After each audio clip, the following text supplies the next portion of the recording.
साधक के जीवन में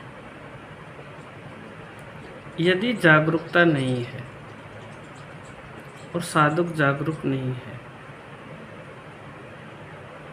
तो उस व्यक्ति का जो जीवन है वो विचार और चिंताओं के एक भंवर जाल में वो फंसता चला जाएगा। क्यों? क्योंकि जागरूकता ही हमें वह ताकत देती है, वह शक्ति देती है कि हम विचार और चिंताओं के जाल से उठ सकें और उस परम स्वाद को, उस परम अनुभूति को जो अपने अंदर सतत बह रही है, जो सतत है, उसके साथ जी सके। बिना जागरूक हुए हम उस परम शांति और परम आनंद के साथ नहीं रह पाएंगे, क्योंकि हमारे मन में हमारे विचार इतनी बड़ी मात्रा में सफ़र करते हैं कि कब हम किस विचार के साथ कब जुड़ गए हमें पता ही नहीं चलेगा।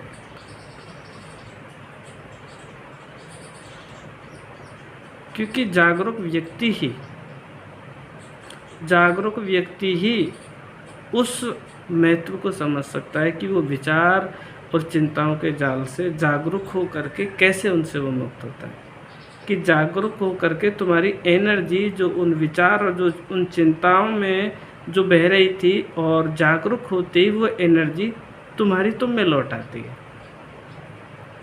जब वो तुम्हारी एनर्जी तुम में लौट आती है तो उस चीज़ के लिए वो ऊर्जा ही नहीं बचती है, और उसमें ऊर्जा नहीं बचती है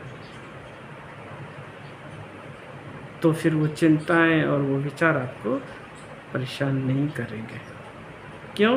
वो तुम्हारी ऊर्जा से ही तुम्हारे विचार और तुम्हारी चिंताएं सक्रिय रहती हैं।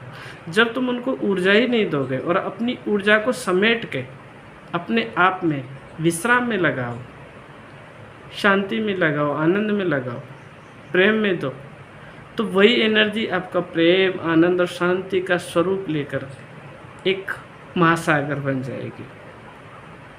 और वही शांति आपके जीवन को चारों ओर से एक वर्षा की ऋतु में चारों ओर जैसे एक बारिश होती है, और बारिश हो जाने के बाद एक प्रकाश आता है, एक ताजगी आती है, वो शांति आपको हर पल हर मोमेंट में महसूस होगी। तो जागरूकता से आपके जीवन में एक बहुत ही और एक ज़बरदस्त विश्राम, शांति और आनंद को आप अनुभव कर सकते हैं, और विचार और चिंताओं के जाल से आप मुक्त रह सकते हैं, उनसे अछूते रह सकते हैं। तो आप जागरूक हों और जागरूक होकर जीवन को जिएं, जिससे कि आपको वास्तविकता में पता चले कि वास्तविकता में मैं कौन हूँ और क्या हूँ और कैसे हूँ। अगर ये आपने जान लिया तो आप फिर अपना अगला कदम उस रास्ते की ओर उठाएंगे जिस रास्ते में हमेशा सत्य और सादगी और सरलता और पवित्रता और जिसका अस्तित्व सदा रहा हो।